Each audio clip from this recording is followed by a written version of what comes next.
What's going on? Going to be doing a 5-minute case study on this CPG snack brand that we've been able to get to a $20 CPA in the last 30 days, taking over the account on a about $60 CPA. So in my head, this is a great improvement from our team. And I usually say 2 to 3 months is what it takes to turn an account around that, is pretty much ill structured, right? On the meta ad side of things. So I'm going to walk you through what we did every single month and how we turned that account into what it is today. So how it was not ideal. The client was being, they were forcing spend into creatives that they thought were the best performers. And this is a very common misconception that I see because it just makes sense. I mean, you see creatives in there that are doing well, so you start to isolate them. You start to put them in their own campaigns or potentially even ad sets. And here's what that resulted in.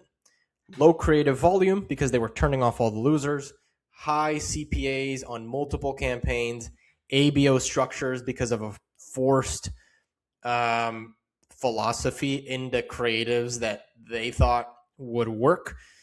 And what that led to was a really painful reality, right? We came on in around June, started to consolidate some of our best performing creative using the philosophy of the perfect ad set. So the perfect ad set needs to be a complete experience, including, this type of creative here. So you got your UGC unboxing, bold claim, founder story, problem, solution, shorties or reels, and then, mid-funnel comparison, benefits, carousels, middle of the funnel, product features, testimonials, and then bottom, strategic, raw, and offers.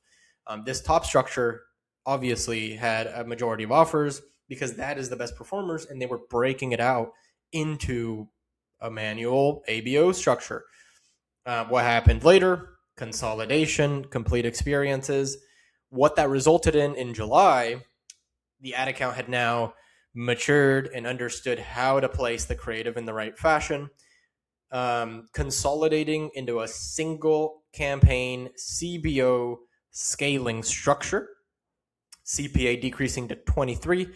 The ad assets that were in there that were not meant to be anymore started to be turned off, which is a good sign from my end.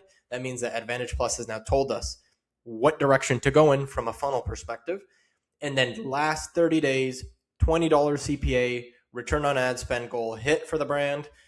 This is a CPG consumer packaged goods brand that, in my opinion, the product can be consumed in 1 to 2 weeks. Therefore, retention is going to be very strong.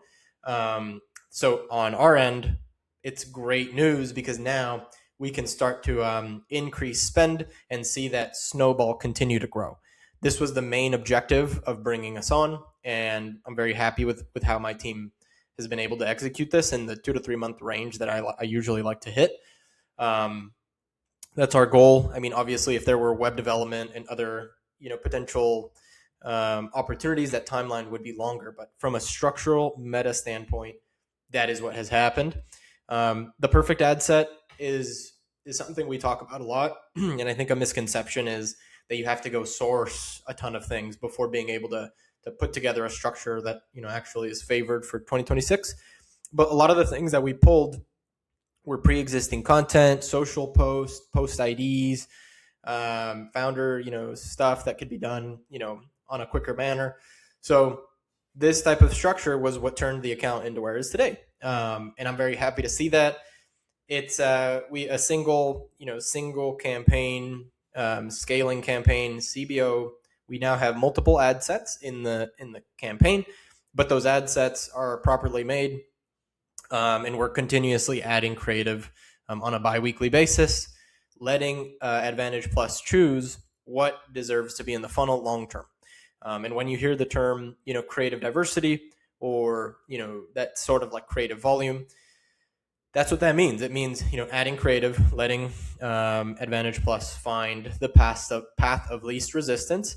And this is what it looks like, and this is what it results in once you let the funnel run. A lot of these creatives have been turned off by Meta on their own, which to me is a positive sign because those were not meant to be in the ad account anyways. And I'm not taking it personally. I'm not forcing spend.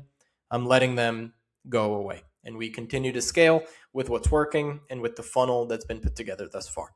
If you have any questions or want my advice on your current ad account, go ahead and book a call through the link, or go ahead and send me a text message at 619-319-0681. We've been, very immersed in what CPG looks like on the paid side of things.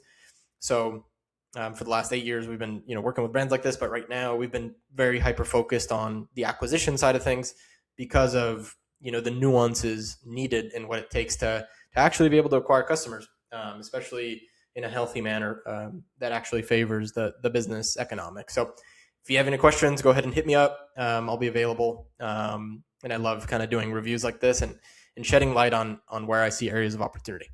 Thanks.